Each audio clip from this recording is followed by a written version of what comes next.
our Wednesday discussion. Very excited to be here today. It has been a very, very, very trying year for a lot of people. 2021 has shown us a lot of things, but we are here right at the finish line. And our guest tonight has been one of those folks that has definitely told me and taught me and shown me through example that, you got to get it every single day. So I'm very, very excited to have Miss Tawana on the stage tonight. Tawana, how you doing tonight? I'm good, Mr. Jury, how you doing? I'm feeling blessed. Look, are you okay with going ahead and getting started? Or, you already joined us. I know we're a little early right now, though. Let's get it crunk. All right, get it crunk. So look, the title technically is Dispatching Trucks for the 99 and 2000, So I'm very excited to be here with you tonight, ma'am. So thank you so much for joining me. For the folks who don't know you, it's not too many people because, you've definitely made yourself known in this industry. But could you please introduce yourself? Let us know your companies and, the type of things that you're into. So I am Tawana Randall, owner of Gold Star Logistics Group, as well as Dependable Scanning Solutions based out of Atlanta, Georgia. Also 1/4 of leading Ladies of Logistix. And I started as, I started as a carrier, made that mistake, came back as a dispatcher, and kind of learned the business from the ground up after making a huge financial mistake the first time around. That's about it. I've heard that before where people, hop into the industry the first go around is not as successful as they planned it would be. And then they come back again, retooled with more motivation. What do you think was the biggest hang up on your first go around? Education, definitely. I purchased a truck based off someone else. Someone said purchase the truck. They were going to help me get contracts, and it was just going to be smooth sailing from there on. So I did that. I purchased a vehicle, and we made like a $70,000 mistake that year.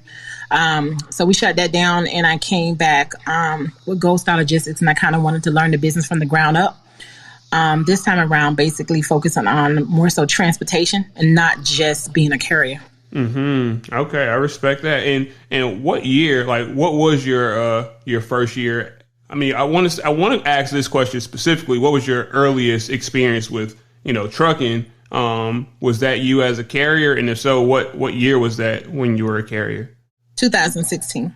Okay. All right. Yeah. Okay. Mm-hmm. So you got the box truck up front or the semi?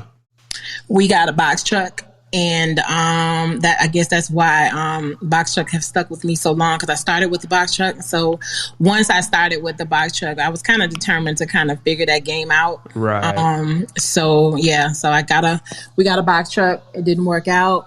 It got repoed. No shame in my game. Right. We couldn't keep it up. It just wasn't working. So like I said, we let it go, and we just came back. No, yes, ma'am. So look, I mean, it definitely ain't no shame in your game, especially now what you know as a dispatcher when you talk to all these new folks who are getting these box trucks and getting in the industry. Like, you have so much more insight now, so you can see what they're going through most times. So we know that to really effectively move a box truck, you got to have those relationships already intact. Yeah. It's some people who can get out here and, hit that needle in the haystack relationship. But if you don't already have those systems to put those trucks into, it definitely becomes, a burden more than a blessing. So, yeah, absolutely. It's about your relationships, and it's definitely about your motivation. Because you got to be motivated to get up every morning and dispatch for 87 trucks, and with 60% of those being box trucks. So it's definitely about motivation. And if this is something that you want, then you would figure out a way to do it. I get people time in and time out that come into the game and decide that it's not for them, just because they're not getting any other trucks that want to dispatch for them. So they just give up and let it go. Right. But it's definitely, like I said, if you have the motivation to do so, box trucks can make you a lot of money. Box trucks was bringing me the first, after a few months, box trucks was bringing me almost anywhere between $2,000 and $4,000 a week. Right. Okay. So, and that's dispatching, not the courier side. That's on the dispatch side. Right. Okay. So, right now, all right. So, Gold Star Logistics, you guys are a dispatch company, but do you have any other services that you offer? I know that, you got that new building. So congratulations, that new office building. I want to be able to plug everything y'all got going on so that people know up front, they can go ahead and make it in their mind that they will want to use you. Yeah, so Gold Star Logistics Groups, like I said, it's a full service dispatch company. We also offer compliance. So this year is kind of busy for us because everything needs to be done. IFTAs, 2290s, UCRs, VMTs. So it's been busy. So we offer compliance. On the dependable screening solution side, we offer a full array of services. We are a TPA consortium. We offer DOT and non-DOT drug testing. We offer fingerprinting, COVID testing, gender reveals. Yeah. Gender reveals. All right. Yeah, we have my partner, which is my mom, is a nurse, so she does all the blood draws. Okay. Well, that is awesome. What, you in the office right now? I am. You hear the echo? I do, but it's also like, congratulations. I know that's a lot that went into that, so congratulations. Yes, I hope to see you February 26th at the grand opening. Okay. Yeah, I'm definitely there. Appreciate that invite. All right. So look, you kind of mentioned something. I don't know if I heard the number, but Gold Star Logistics is very established. How many trucks do you guys have on your roster right now? 87. My bad. What'd you say? 87. 87 trucks. All right. I didn't want to act like I heard, something else because I thought I heard 87, but that's such a high number. 87 trucks. And I think I heard you say that the majority of those bad boys are box trucks. Okay. So, I mean, what type of dispatchers do you have on your team? Like, matter of fact, how many dispatchers do you have on your team to address all of those trucks? 12. Okay. Oh, that's solid. That's a solid bunch. Okay. And at this point, I mean, you kind of alluded to the fact that as a dispatcher, to be able to run head first into dispatching box trucks every single day, you got to be a certain type of person. And essentially, how do you find those people? And I'm saying that because as everybody's listening, I'm the owner of Atlanta Dispatch LLC. I'm coming up on 1 year. Like, actually, next month. Yeah, I know. Next month makes 1 year for my company. And I've been doing it, full time since August. So, I'm just enjoying my time out here growing, learning, developing. But I am in a spot where I need to hire 6 dispatchers. And, box trucks, they're a big part of my business too. So how are you finding your folks that have that tenacity to go after them? I started out where I wanted to, because I teach dispatch training. So I wanted to have a space where I gave people an opportunity to take the class and then, come on to Gold Star Logistics as a dispatcher and kind of like continue with your mentorship and continue, and make money at the same time. That idea for me kind of shot me in the foot. It worked for a little while, but then it kind of got out of hand. So I scaled back to now only really looking for experienced dispatchers. So we go through a onboarding process. We actually get on Zoom. I want to see you, looking for a truck. I want to I want to hear you talking to a broker and hear your negotiation skills, and then kind of put you to the side to kind of see your skills before I put you out there to work with my carriers. So it's hard because, I still want to be that person that, try to help out and, not many people are going to allow people to work for them and not have the experience. I still want to be that person, but at the same time, I have a business to grow.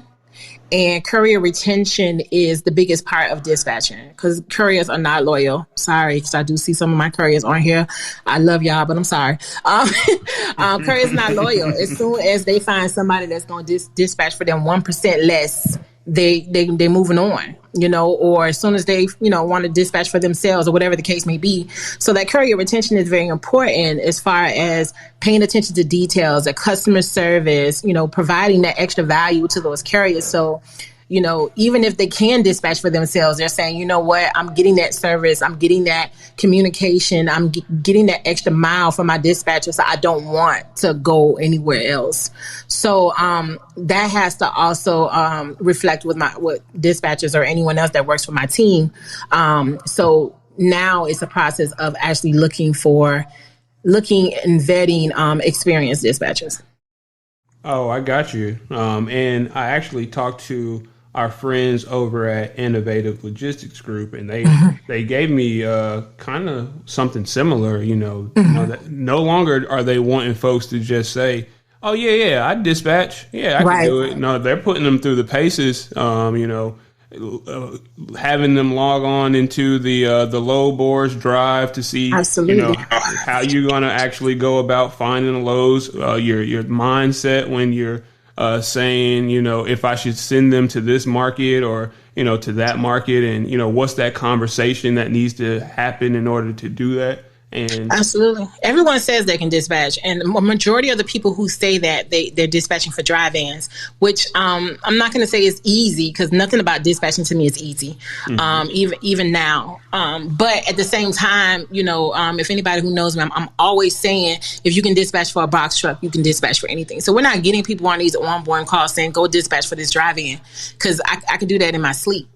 I want to see you dispatch for a hot shot. I want to see you dispatch for a box truck with no lift gate. And you know what I'm saying? So I want to see that skill. And again, that motivation is definitely going to play a big part because, when I was making $2,000-$3,000 a week, it was great. But then, me leaving my full-time job at Emory after 12 years, having those weeks when it was like $600, I had to have that same energy. Right. So you have to have that same energy where it's like, okay, I'm not making any money, but I still want to continue because I know I can do this. And, it's not many. It's definitely not many. And it definitely, like I said, I've gone through the process with a lot of dispatchers, and I feel like I got a strong team now. All right. Well, that is beautiful to hear. Thank you for sharing. And look, I just want to go ahead and throw this out there for the folks in the audience. If you have any questions that you want to ask towards the end of the discussion, go ahead and message myself, or you can message Tawana directly. I know that some folks they're a little shy to come on stage, but go ahead and start thinking of those questions just because, this is definitely somebody that's out here doing it every single day, has a team of 12 folks dispatching almost 90 trucks. I must admit, I do not dispatch. Right. I mean, well, you put it together. It together. I do not dispatch. People ask me all the time, like, I want you to dispatch. No, I do not dispatch. So I just want to put that disclaimer out there. And look, at the end of the day, folks have to respect that because, you start a business not to work in the business. The end goal is to have people who you trust, who are probably smarter than, you or I, that are actually doing the decision making on a day-to-day basis. So absolutely. To me, it sounds like you pulled yourself out from, working for yourself to now you're a business owner. So absolutely. That's the goal. That should be everybody's goal. Depending on your business structure and your motto, that's definitely the goal. So my focus now is, helping the industry to stay stronger and my consultations and my compliance and and just building my business as a whole. Exactly.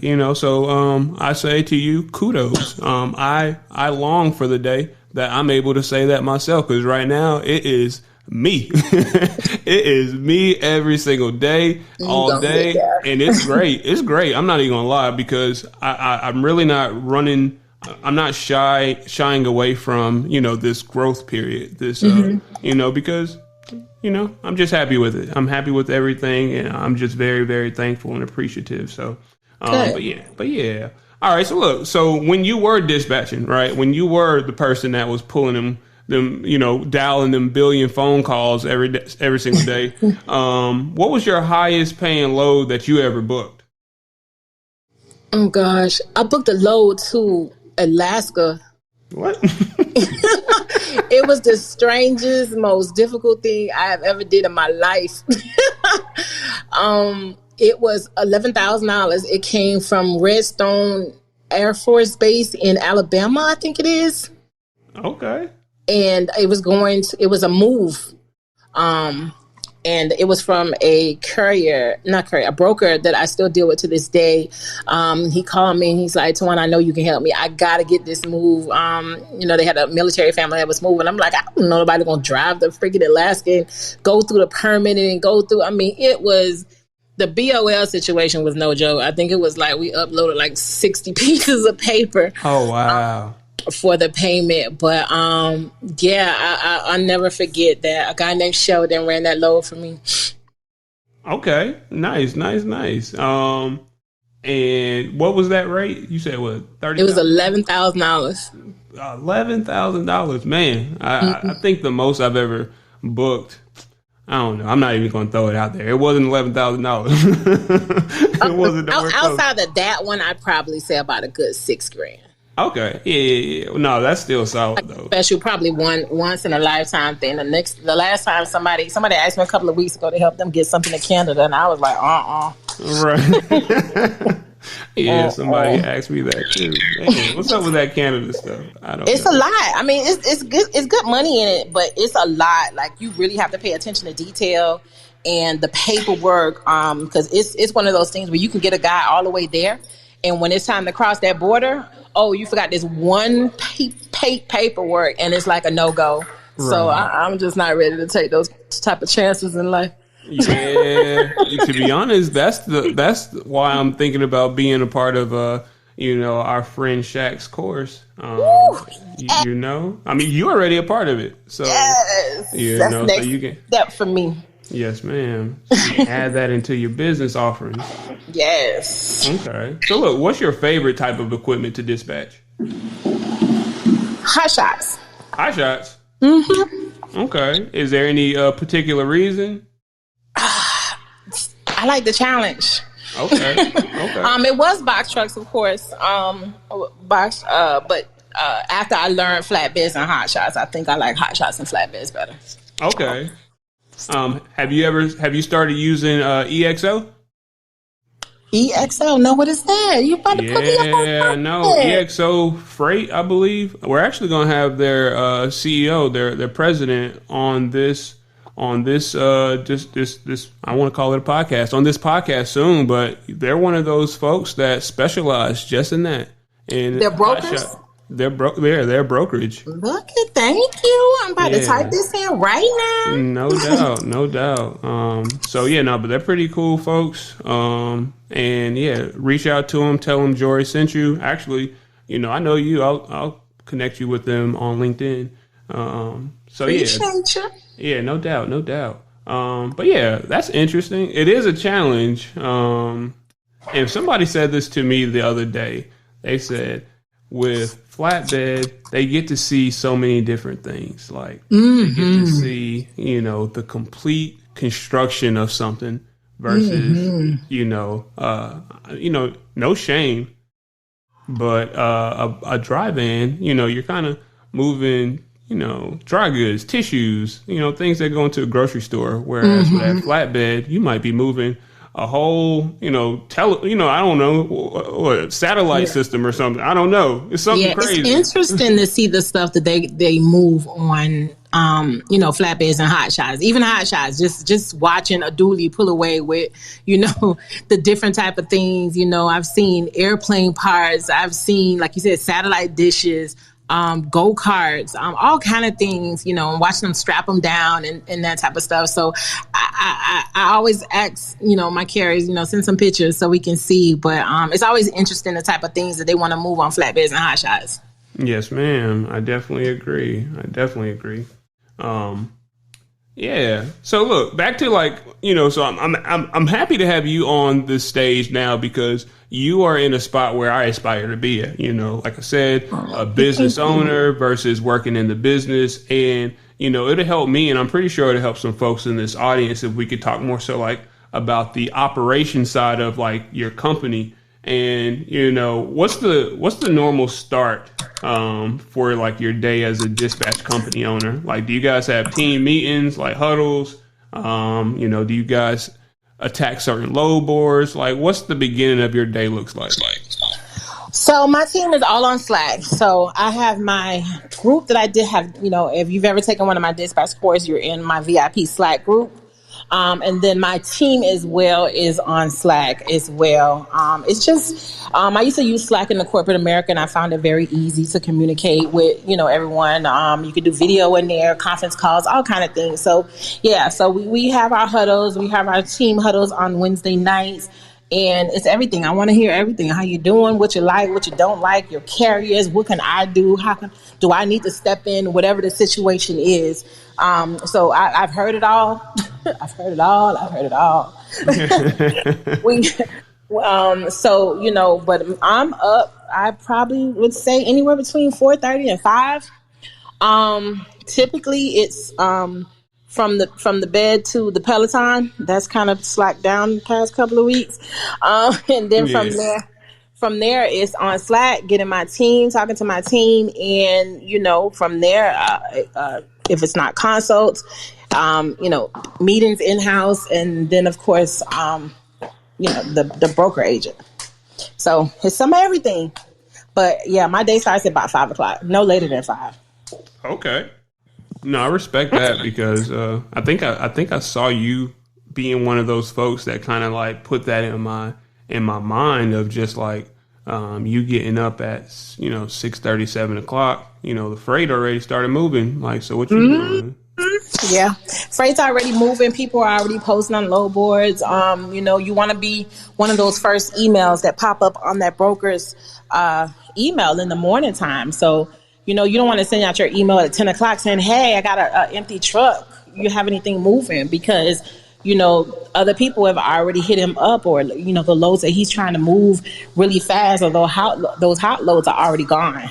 Mm-hmm. It's always the earlier the better. I feel like, you go ahead and get up early and get it over with. You can complete your day a little sooner versus you trying to be on the load board and trying to get loads booked at 3 and 4 o'clock. Because as you all know, that's kind of late. Right. I agree. And what's a good time? I mean, I know that this right here is kind of like somebody's own. It's your opinion. I mean, I'm asking your opinion because you're a professional. What do you feel like is the best time, quote unquote, best time to book loads? Is it, first thing in the morning? Is it in the late afternoon? When do you feel like is the best time to book loads? For me, I say first thing in the morning and late at night. Mm-hmm. And the reason, first thing in the morning, again, like you said, you want to get a hold of those brokers, in the morning time to try to get your trucks moving as soon as possible. And then at nighttime, you're looking for, if you have trucks that's moving that next morning, you're trying to get ahead of the game. So you're reaching out to those people for, between 3 and 5 o'clock saying, hey, what you got moving for tomorrow? This is where I have my trucks located. So you're kind of getting ahead of the game for the next day. So it just all depends on, your trucks, where your trucks are located, what your trucks are doing, what their hours of service are, so that hey, I have these 2 trucks that's going to be empty tomorrow, or they're going to be ready to go tomorrow. So let me get a head start on those trucks and start reaching out to brokers today. And that way, in the morning time, they're already ready to go. They're booked, where they're going, and you can try to focus on where they're going after they drop that load.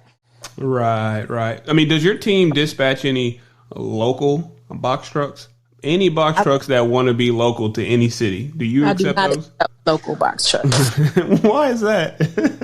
Why would I? You have to think about it this way. We charge 10% for box trucks. So if I book you a load and that load is paying, let's say $1,400, 10% of that is $140. I've spent maybe 2 hours looking for that load. So I've made $140 off that load. But if I book you a local load, running maybe 60 miles, and it's paying $300, 10% of that, $30. And that took me 3 to 4 hours. And I made $30. I made $30 an hour at Emory. Right, okay. Most brokers that have local loads already know the carriers that they're dealing with. They have a list of carriers that they work with. Unless you know, like I said, unless you have those relationships with those brokers that will call you and say, hey, I got this local run. Do you know anybody? But it's just not that easy. Okay. Yeah, I definitely hear you there. And, you know, I tell this to people, or at least I tell this to new fleet owners, new owner operators with a MC that's been active for about a week and a half that want to stay local. It's a lot of work. It's a lot of work to search for those very, very specific lanes. So if you're not going over the road, you're basically cutting down the type of freight that I could get for you, which means that, you know, it's going to be more intense. And then, you know, as a new fleet owner and, you know, somebody with a brand new authority, some brokers aren't working with you just because you don't have enough skin in the game. And, you know, so then it's going through that whole process of going from the low board to making contact to negotiating rates to then finally learning that you're too new. So, so yeah, those are all things. And I did want to mention this before we got a little bit too far from it. But when you said that, you know, starting the day around 5 and, you know, getting out there early, that wasn't my original experience, you know, because I was a dispatcher for a corporation and we were running nothing but dry vans, you know, so 13 dry vans, and I was booking all those bad boys before noon each day. But I wasn't starting till 8 because in my experience at that time, it was like, it didn't seem like the new freight was being posted until 8 a.m. You know, that's when I found out or I felt that the brokers were dropping the type of freight that I wanted. But once I got to box trucks, I realized you got to get it however you can.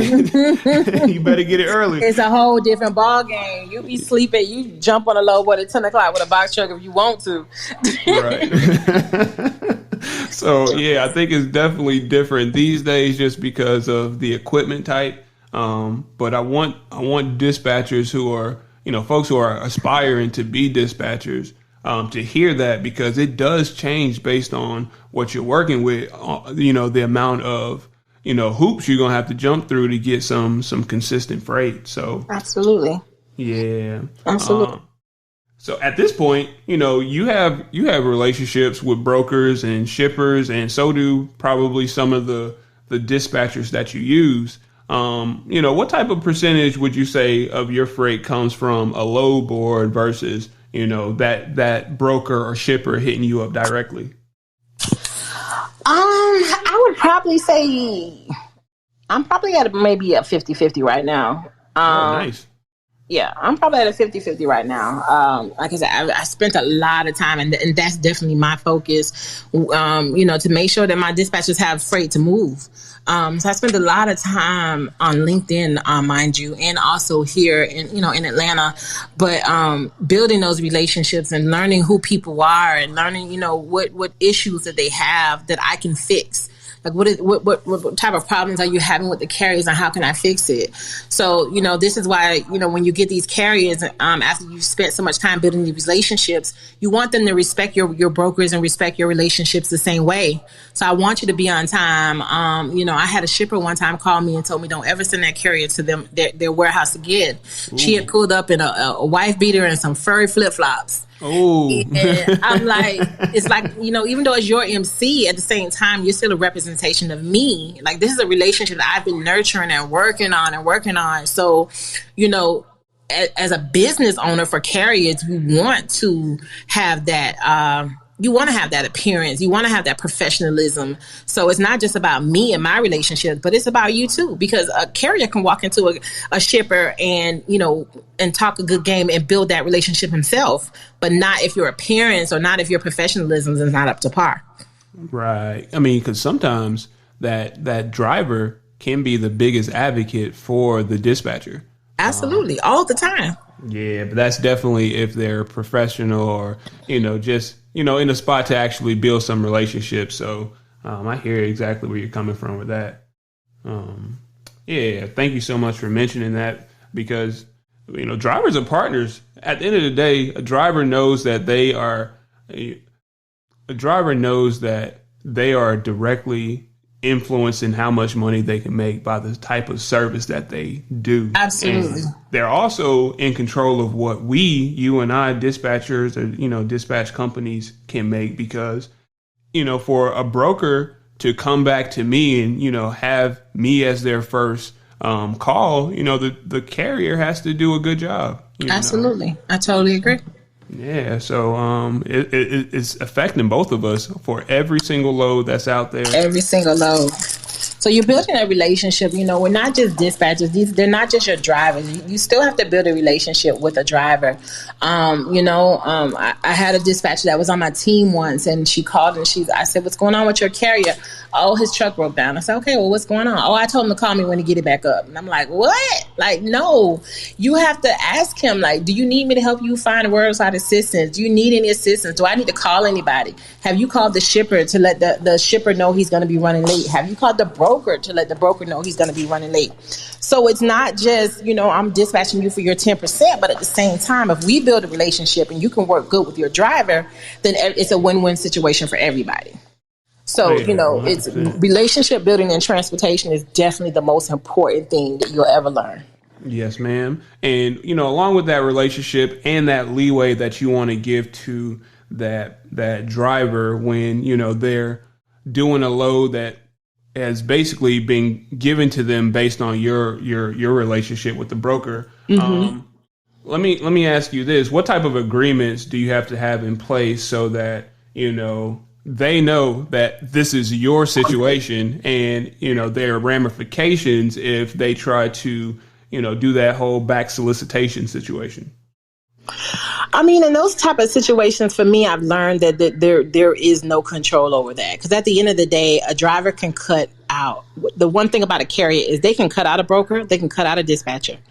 They can go straight to a shipper and, and build that relationship with the shipper, because I've done it.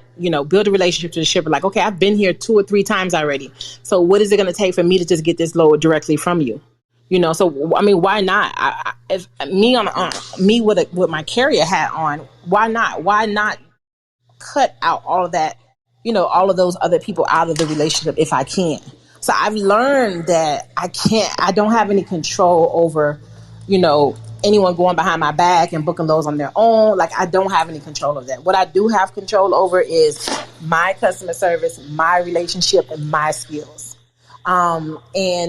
Hopefully that stands out and that helps. Cause at the end of the day, I can't chase anybody down and be like, look, don't be talking to my brokers because they're going to do it anyway.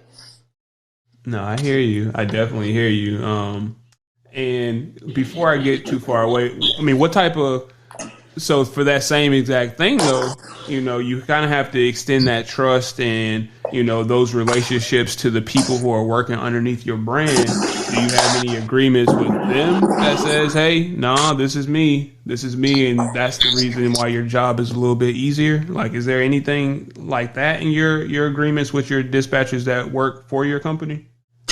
Yeah, I mean, we have clauses in our contract that says, look, you can't, if you decide to go off on your own, you can't go off to my carriers. Don't go reaching out to my carriers, trying to dispatch from my carriers at the end of the day. But it's happened. It's happened several times where a dispatcher has, come, learned, got all that she can, and then, turn around and was like, well, he called me. The carrier called me. And at the end of the day, if the carrier does call that dispatcher, it's nothing I can do.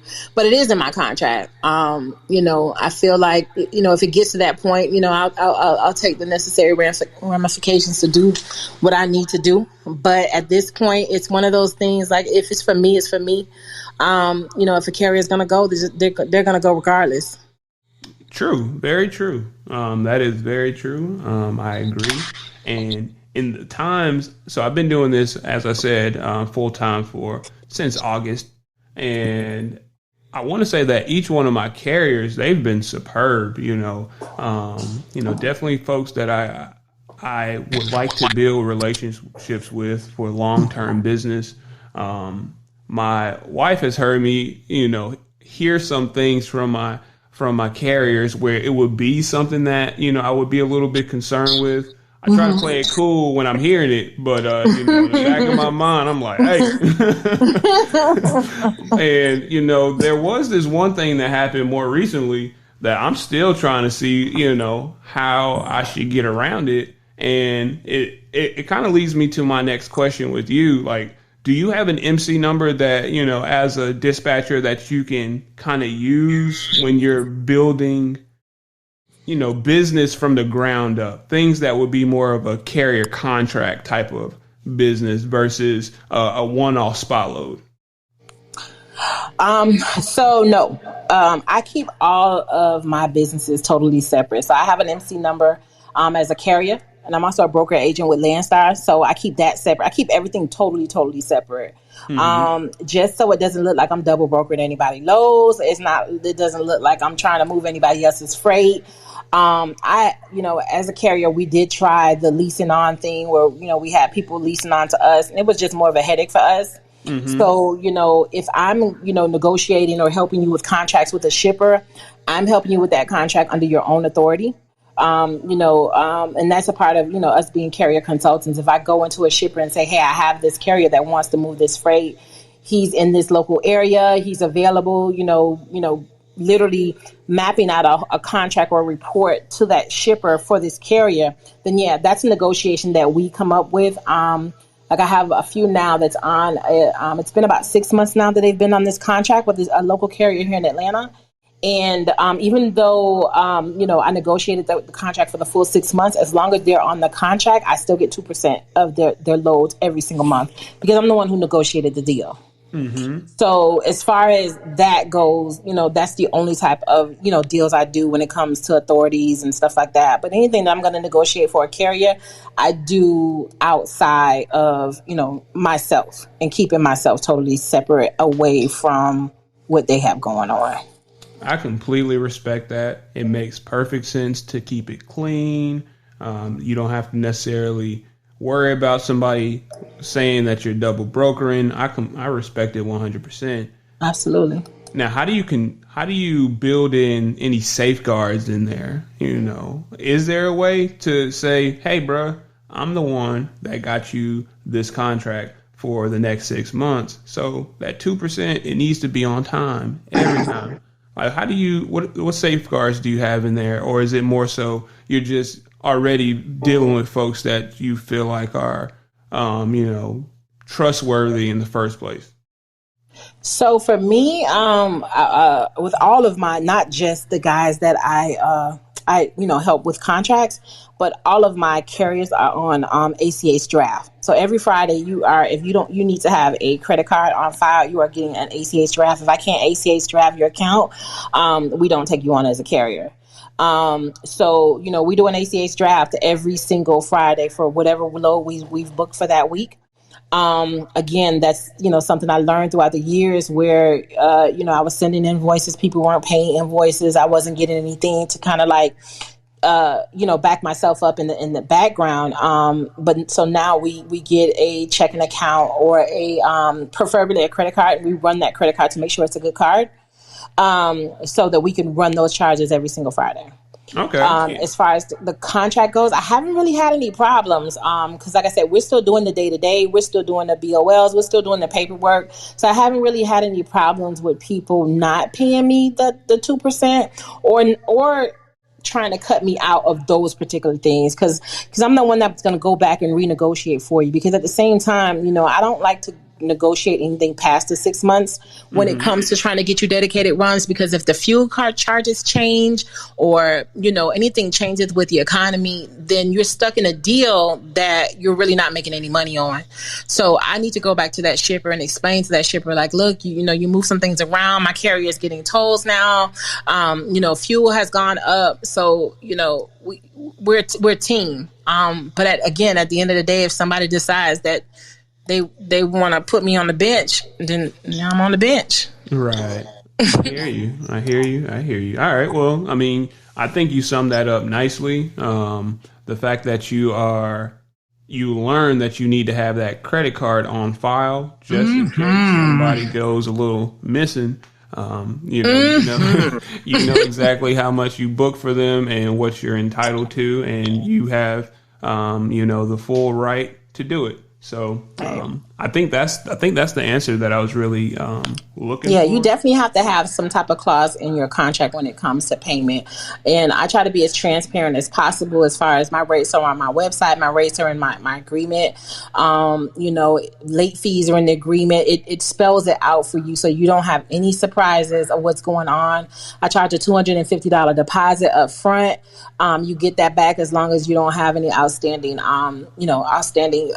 bills with me.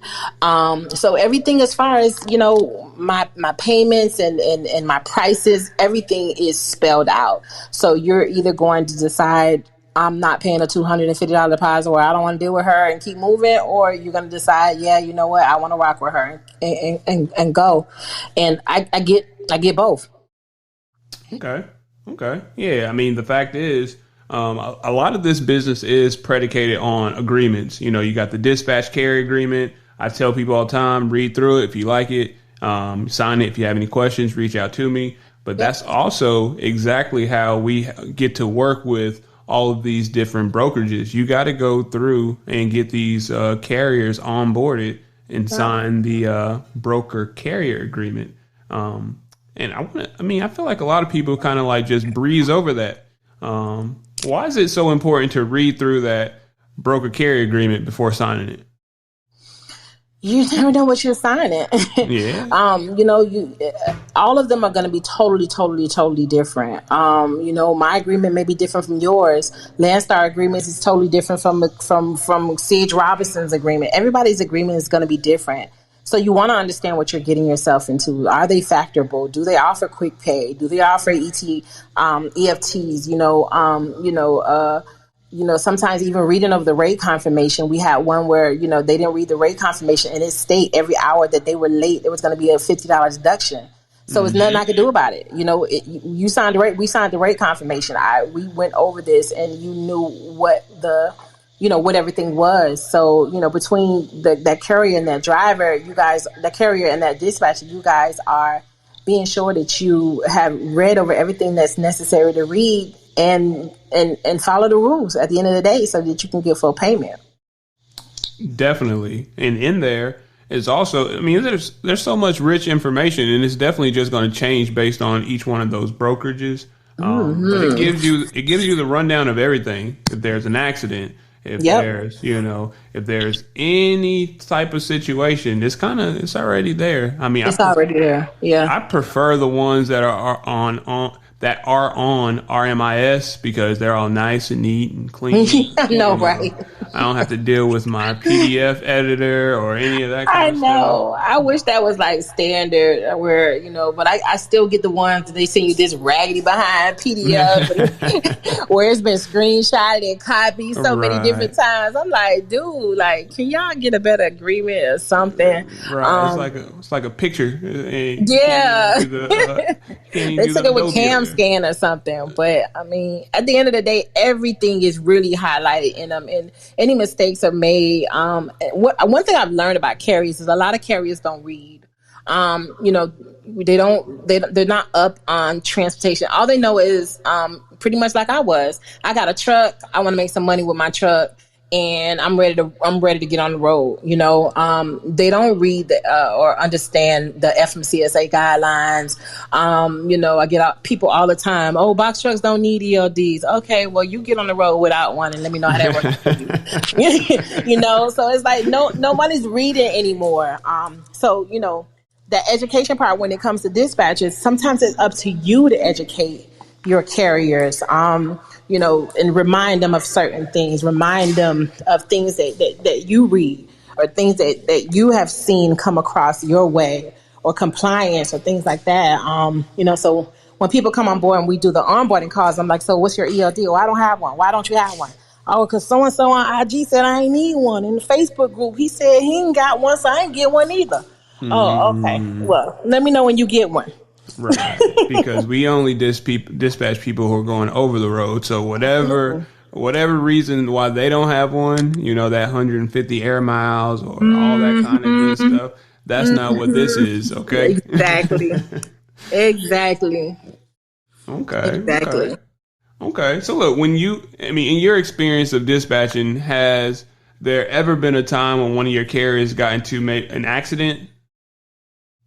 Oh yeah, I've had my own truck peeled off like a sardine can. I had a guy who was using his cell phone as a cell phone as a GPS in Jersey in a residential area, and literally peeled the whole top off my truck. You know, I've had a guy with a $2 million claim from Breyer's ice cream because by the time he got to California, his reefer did not work. I've seen it all. I feel like I should write a book. yeah, especially about that last one. I bet. How much was that? Because I know it was like he's no longer in business. Oh, wow. It was bad. It wasn't really his fault per se, but it was bad. It was literally to the point where people were blowing at him because the ice cream had melted so bad that it was leaking, and like, you know, as he was drying, like spraying on people's trucks. So it was bad. Wow. It was real bad. Yeah. I think that's one of the biggest things that I've learned as well, is just that whole, you know, carriers, owner operators don't necessarily know the different insurances that, you know, they got to have in order to operate what they're operating. And, you know, you said the whole 200,000+ for that ice cream, and, you know, million. Oh, my bad. Say that again. Million. $1 million. Jesus, this was that gourmet ice cream, y'all. Gourmet. It was 35,000 pounds worth of Breyer's ice cream. It was bad. Yeah. I mean, and, you know, did they not know that you needed reefer breakdown coverage? You know? Oh, yeah.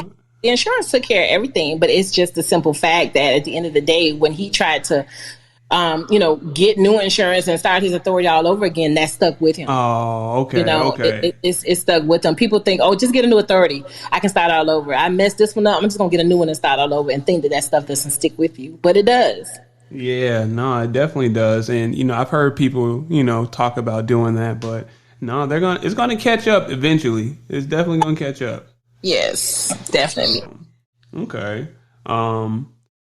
So with, you know, there's a lot of things going on in the news when it comes to our industry. Has the sentencing in Colorado of that truck driver to 100+ years, has that affected your business at all? I wouldn't say it's affected my business per se. I mean, but it does give you something to think about. Of course, I feel like I stand with him. I understand the victims and the families. I definitely understand that part, but I also feel like it was too much, and it was, the sentence was way too much for me. But I wouldn't say it affected my business in any way. Okay, yeah, no, I stand with brother too. I mean, people make mistakes, definitely make mistakes, but you know, just the way that whole thing went down, I am not in agreement, and I feel like I wouldn't have said it would have affected my business until a carrier booked themselves to go into Colorado and then actually get them out. And I was like, hey, did you know what was going on? You know, so we had this heart to heart. But yeah, it's just, it's very, very tough. And I'm happy to be able to use this platform in order to bring more attention to, things that need to get corrected. Right.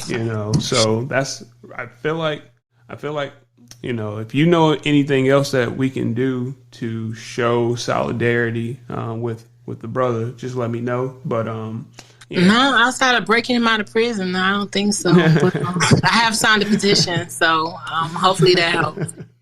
Right. No, I hear you. And so with this infrastructure bill, so more just new stuff.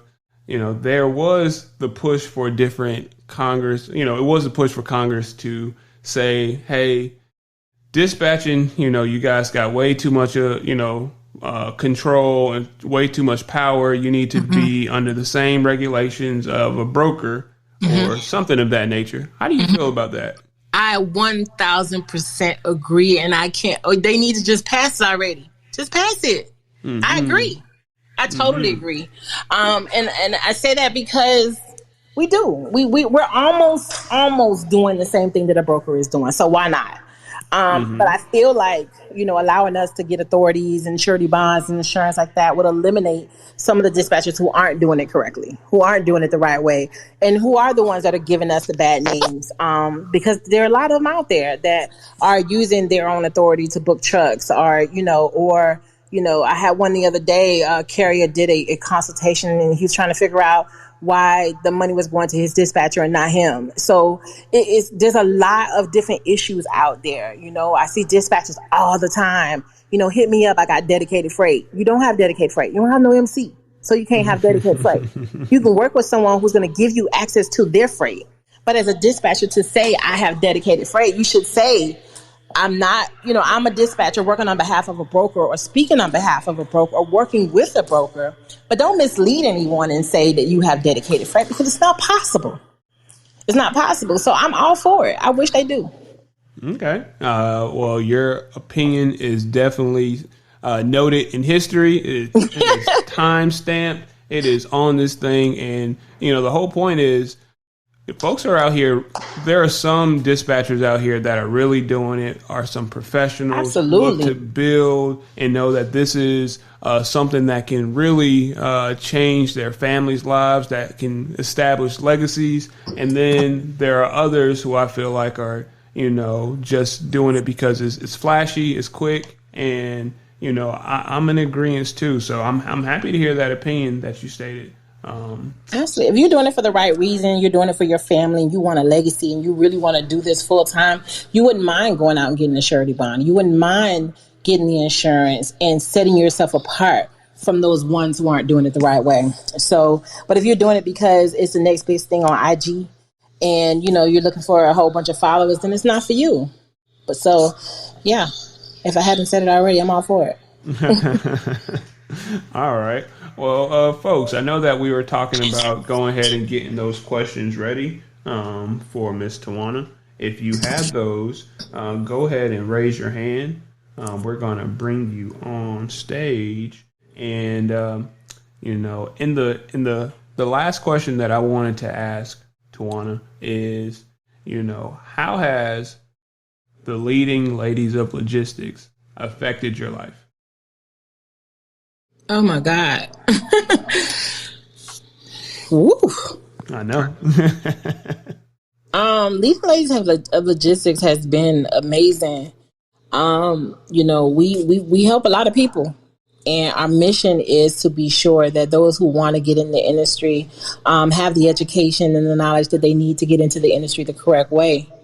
And to see, things like, things that happen at our conferences, and, people emailing and calling us and saying how we help them and change their lives, or, we've given out so many courses. We've given out a lot, You'll never see most of the things that we do, posted on IG saying what we've done for anybody, but we've given out a lot,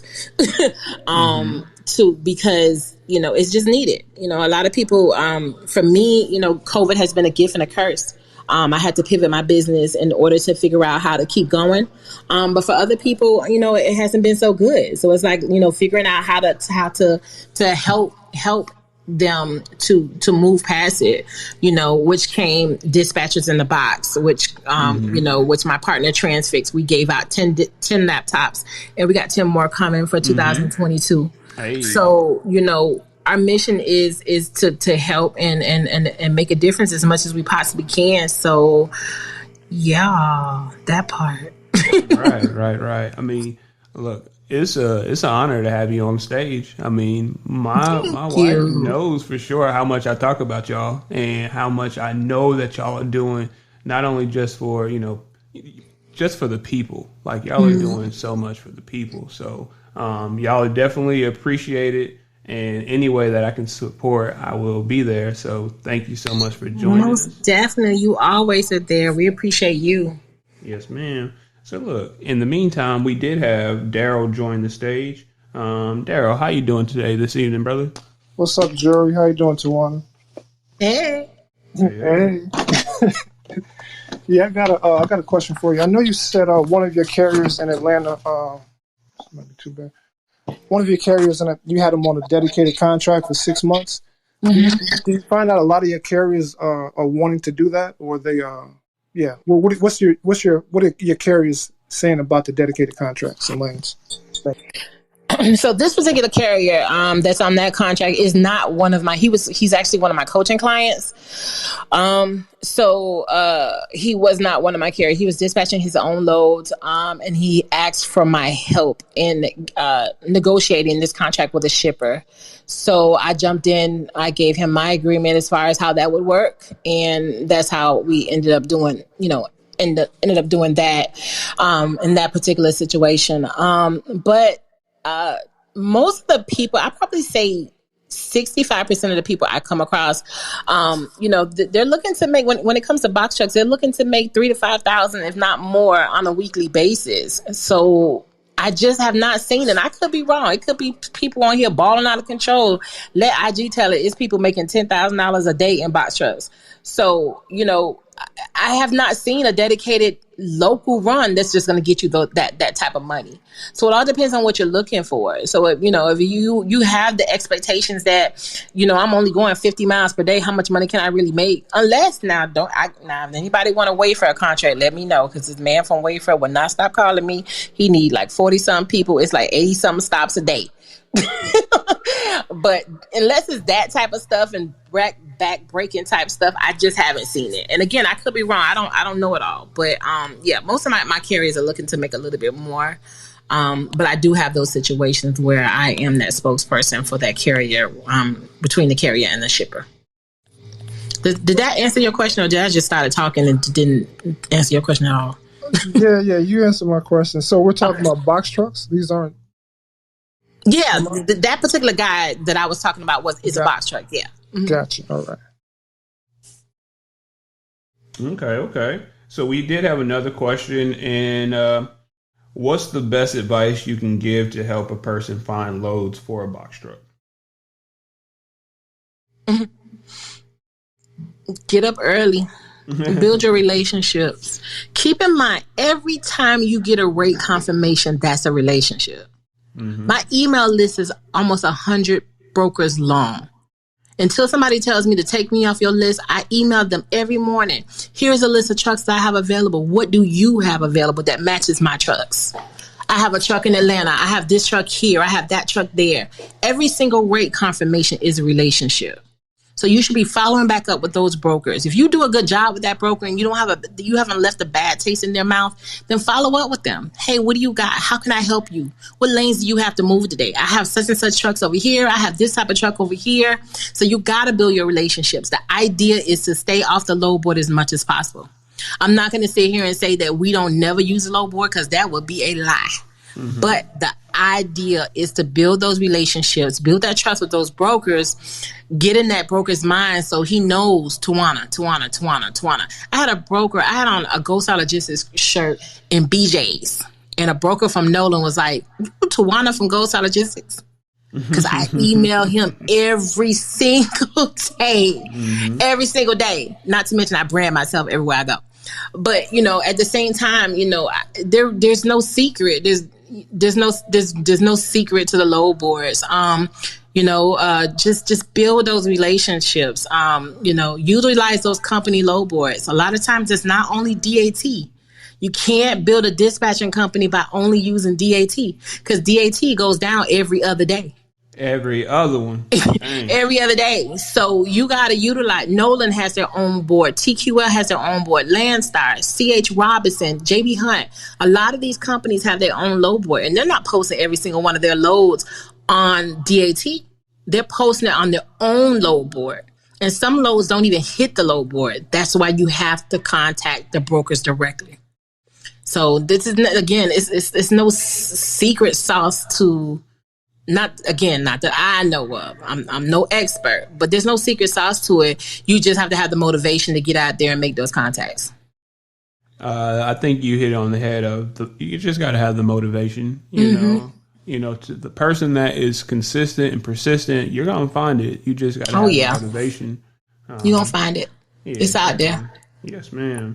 So what's the, do you do any port work? Not yet, but as you know.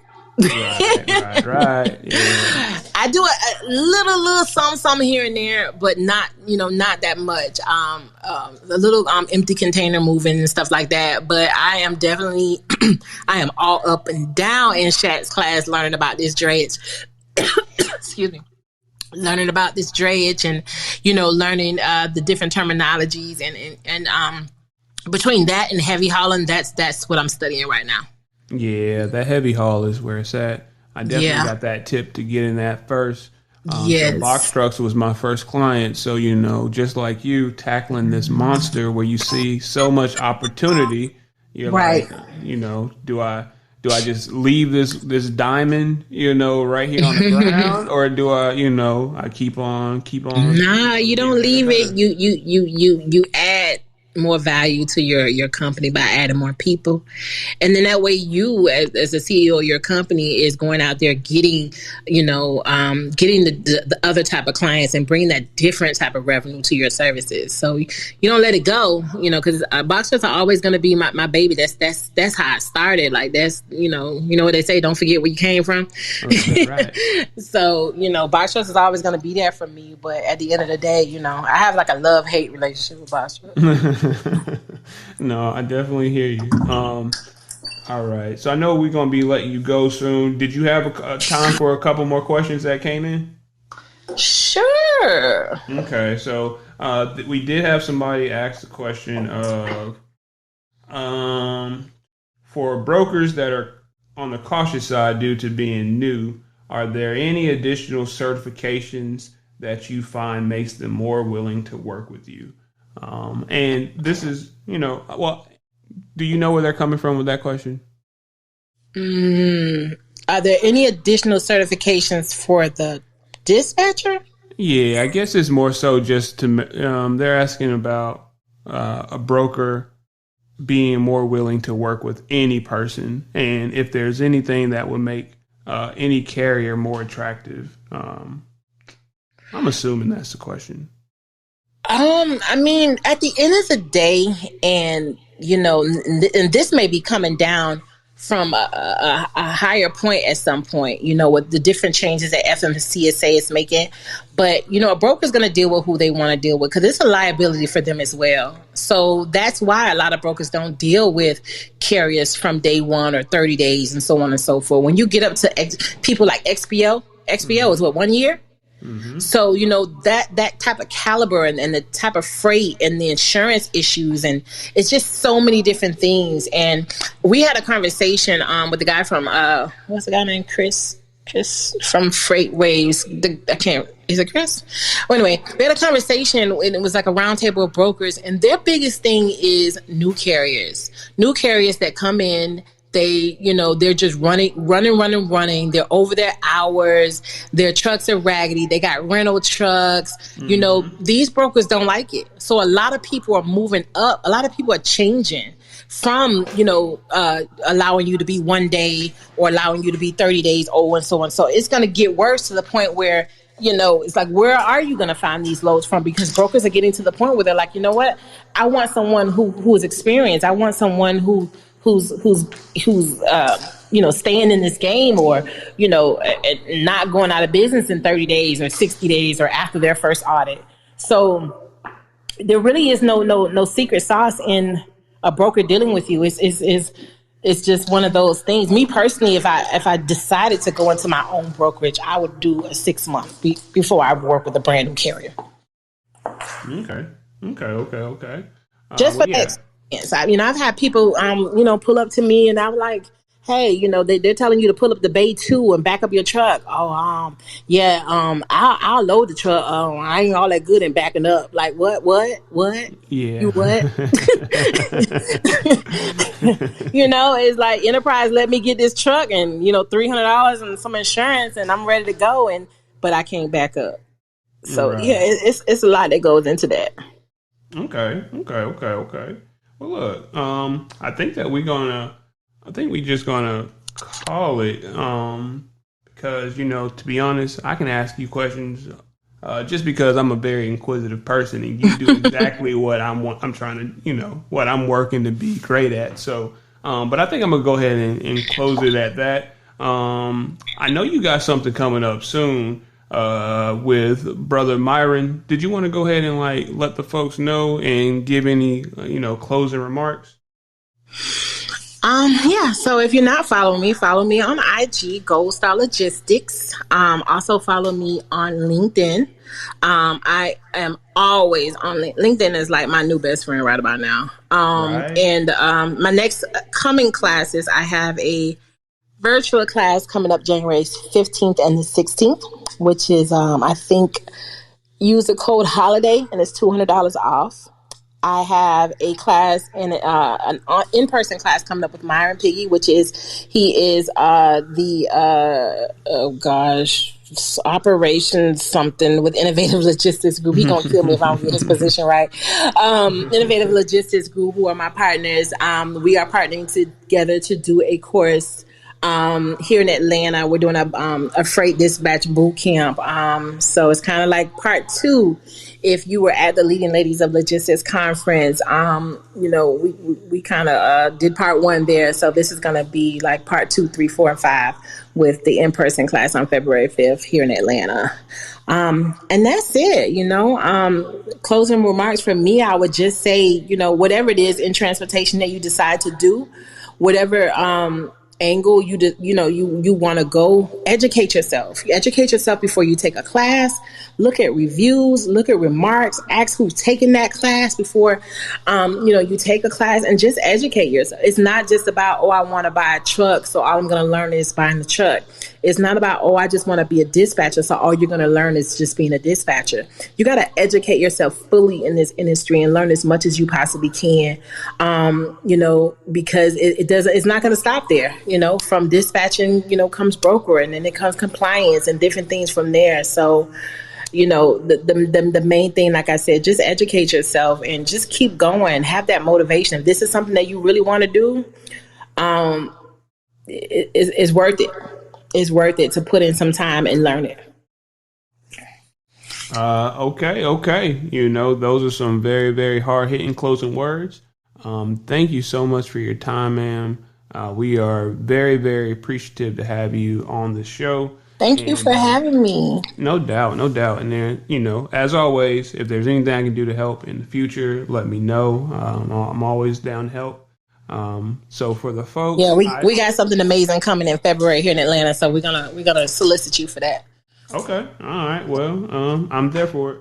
So to the folks who have just been supporting the Transportation and Logistics Clubhouse from the get-go, I'm thankful, man. Look, we are almost at 20,000 folks. And if you would have told me that a year ago, I just would have bust out laughing, because you, Jordan. The people love you. Hey, no, look, I just pray that they're getting value from these situations, because Absolutely. That's what I'm working to do. And a year ago, just it wasn't this many people, but we're humble, and we're blessed, and we're excited. Next week we got somebody who is also in the industry heavy. I'm looking forward to interviewing this lady. I had the opportunity to ask her about what is it? Organic mass, moving organic mass, because that's what I want to do with these box trucks. And, she has those contracts, or at least she did back then. I'm a griller on next week, but we're gonna have Miss Hope. She's gonna be on, yes, ma'am. She's gonna be on the show next week. So if for you guys are interested, please come through next week. And you know what? On Monday, of course, we partner with Freight Waves. So Freight Waves is going to be up here on Monday giving lane game. So if you're interested in sonar, or if you want to know, if you're a fleet owner or a dispatcher and you want to get your trucks going in the right spot early, go ahead and tune in Monday at 7:30 a.m. Eastern Standard Time. We're going to be basically giving out that game. So that's it for me. I just want to say thank you to the folks. Hajer, what's up now? We got Cam, what's up, brother? Mark, what's up? D, we got my mother. You got everybody. Hey, Mom. Right. So, yeah, but outside of that, thank you so much, Tawana. You have a blessed one, all right? Thank you. Happy New Year, everyone. Happy New Year.